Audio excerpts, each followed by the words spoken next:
Di parting nggak bisa, tapi kita berusaha untuk awal permulaan belajar untuk presisi harus tetap di parting kan gitu ya.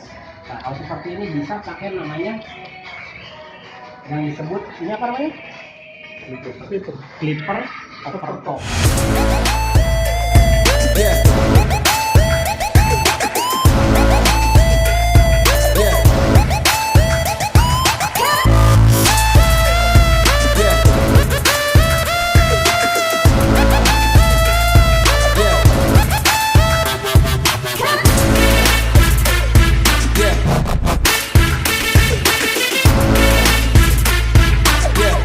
Seperti ini bisa saja, tergantung teknik-teknik seseorang.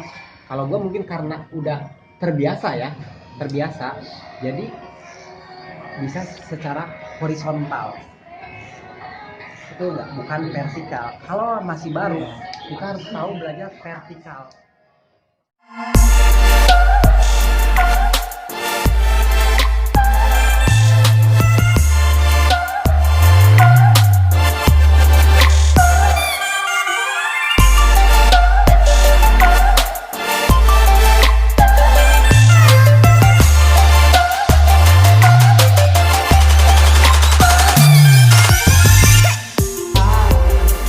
Bukan asal kita kursus dalam 1 hari 1 bulan bisa, tapi dengan proses waktu yang sangat cukup lama.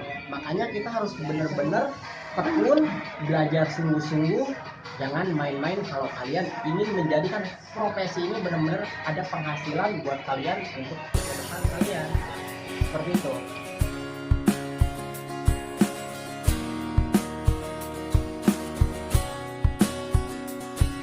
Tadi yang memotong ini siapa?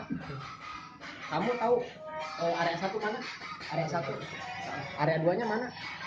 3 jari. Berarti dari tengkuk 3 jari.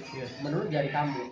Kan setiap orang ini beda jari. Kita harus tahu area 1 ini jangan diukur pakai jari. Harus tahu guideline ini tuh area 1 di mana? Area 2 di mana? Area 3 di mana?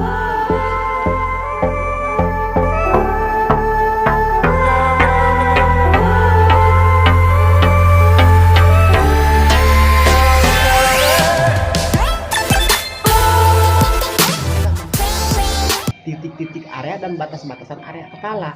Tadi kamu melakukan hal ini pakai sepatu berapa atasnya? Area 3-nya? 4. Area 2-nya pakai sepatu 3. Area 1-nya pakai sepatu 2. Untuk menghilangkan guideline-nya, garisnya pakai ini clipper overcomb. Dan clipper overcomb itu harus dengan proses yang waktu untuk belajar untuk melancarkan hal itu. Jangan merasa bosan, anggap ini yang akan terjadi di kemudian hari menjadi profesi kita. Jadikan hobi kita, supaya apa? Kita menjalankannya sesuai dengan hati nurani. Menjiwai. Betul, dijiwai.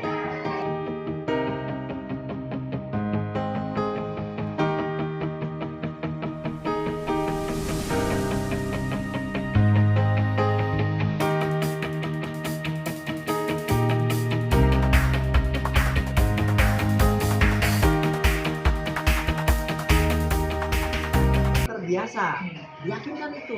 Kok kenapa Bang Ujang bisa motong seperti itu? Karena terbiasa. Kalian pun suatu saat akan terbiasa dengan hal ini. Kalian pasti akan bisa, bahkan akan lebih baik dari saya. Siapa tahu kan? Makanya jangan berputus asa, selalu semangat. Betul. Selalu iya kita apa? Disiplin, jujur dan semangat. Itu kunci keberhasilan kita untuk kedepannya. Karena ini menyangkut untuk income kita.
Jangan dilihat sudah lancarnya seperti ini.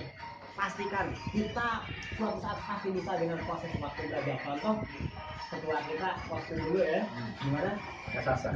Lama cing. Lama. Iya. Terus setelah kita belajar dengan si Robert ternyata Cepet banget. wih, luar biasa.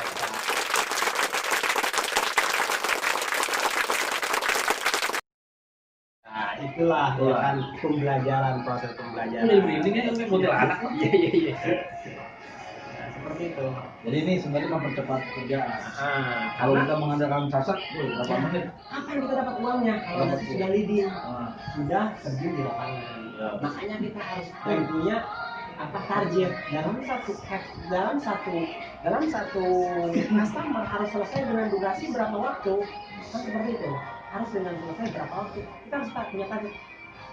Sekarang harus selesai di 40 menit, besok lusa harus selesai dengan 35 menit, terus menurut 30 menit, terus sampai 20 menit. 25 Yang menit. mengajarkan pun nantinya mereka tidak akan jenuh dan jenuh. Kalau seandainya kita tidak ada perubahan dari pembelajaran kita, tidak mau menghafal, ya kan, si pengajar pun, si instruktur pun akan Capek, ya. capek dan lelah. Kenapa kita harus selalu belajar? Karena kita ini maaf, kan bodoh, makanya datang ke tempat LPK, lembaga pelatihan kursus, untuk kita tahu, cari tahu. Nambah, ya. Bukan berarti kita bodoh, tapi kita saat ini ada dalam kebodohan, karena ke tempat yang mengajarkan kita untuk memotong rambut. Seperti itu kawan-kawan. Jadi kita tambahin lagi nih. Apa Guna coba? untuk seperti ini kita mempercepat pekerjaan. Kalau selama dulu kan itu sama tuh penggunaan sasak aja ya. Nah itu lama banget. Setelah ini ya, ini bagian satu pekerjaan mempercepat. Benar tadi yang dibilang kita mengerjakan biasa 40 menit. Dengan pengerjaan ini bisa 30 menit. Dengan kita semakin cermat, tahu ukurannya, standarnya bisa nanti 30 menit, bisa bahkan 25 menit. Ya standarnya 30 menit loh. Kalau cepat juga kan. nanti Itu bagian atas? Tiga. Boleh potong nggak? Nah mungkin ini untuk tahap belajar kita seperti ini tuh udah luar biasa untuk tahap belajar. Tapi kalau udah di lapangan ini, usahakan secepat mungkin, berpikirlah harus menggunakan dan metode seperti apa. Metode itu tadi Bisa pakai sepatu langsung, tinggal mengukur ketebalan. Makanya sepatu itu kita harus tahu ukurannya, dari mulai sepatu setengah, satu setengah, 2, 3, 4, 6, dan 8. Berapa mili ukurannya? Oh, sepatu satu berapa mili? 3 mili. Sepatu 2, 6 mili.